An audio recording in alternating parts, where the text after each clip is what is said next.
Good morning, San Jose families. My name is Mrs. Arevalo, and I am with the San Jose PTA. I am your VP of Fundraising. Today I'm going to read Rosie Revere, Engineer by Andrea Beatty, illustrated by David Roberts. This is the story of Rosie Revere, who dreamed of becoming a great engineer. In Lila Guerrer's classroom at Blue River Creek, young Rosie sat shyly, not daring to speak.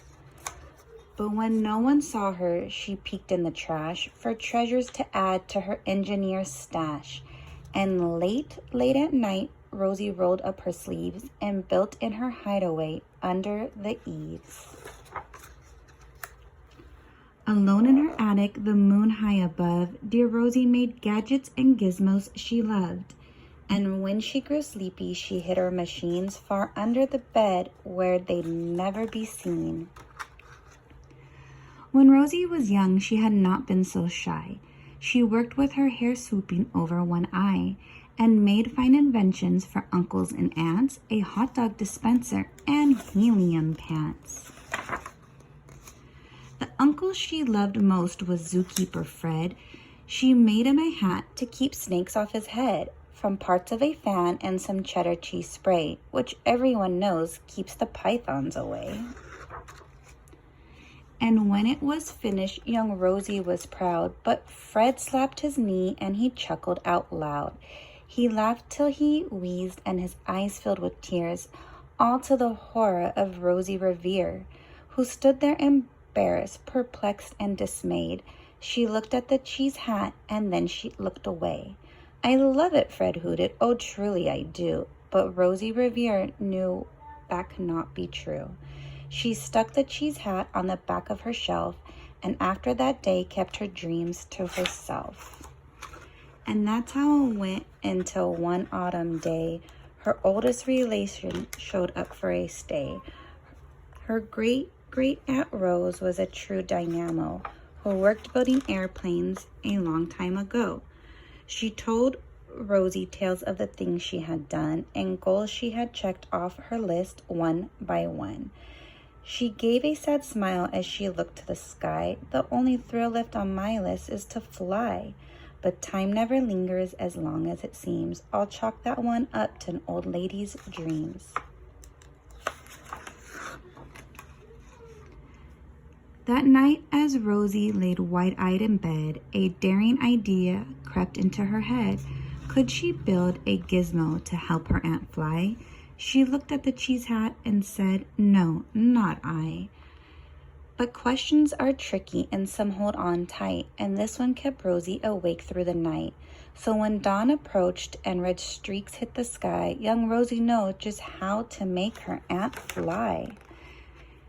She worked till the day was half gone, then hauled her cheese copter out onto the lawn to give her invention a test just to see the ridiculous flop it might turn out to be.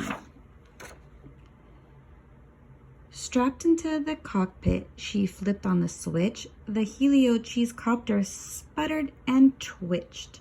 It floated a moment and whirled round and round, then froze for a heartbeat and crashed to the ground. Then Rosie heard laughter and turned around to see the old woman laughing and slapping her knee. She laughed till she wheezed and her eyes filled with tears, all to the horror of Rosie Revere, who thought, "Oh no, never, not ever again will I try to build something to sputter or spin, or build with a lever, a switch, or a gear, and never will I be a great engineer." She turned round to leave, but then great-great-aunt Rose grabbed a hold of young Rosie and pulled her in close, and hugged her and kissed her and started to cry. "You did it! Hooray! It's the perfect first fly. This great flop is over. It's time for the next." Young Rosie was baffled, embarrassed, perplexed. "I failed," said dear Rosie. "It's just made of trash. Didn't you see it? The cheese copter crashed." "Yes," said her great aunt, "it crashed, this is true, but first it did just what it needed to do. Before it crashed, Rosie, before that, it flew." Your brilliant first flop was a raging success. Come on, let's get busy and go on to the next. She handed a notebook to Rosie Revere, who smiled at her aunt as it all became clear. Life might have its failures, but this was not it. The only true failure can come if you quit. They worked till the sun sneaked away to its bed. Aunt Rose tied her headscarf around Rosie's head and sent her to sleep with a smile ear to ear to dream the bold dreams of a great engineer.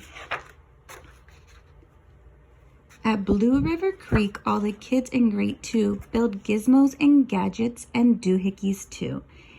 With each perfect failure, they all stand and cheer, but some none quite as proudly as Rosie Revere. The end. I hope you enjoyed your story, San Jose families.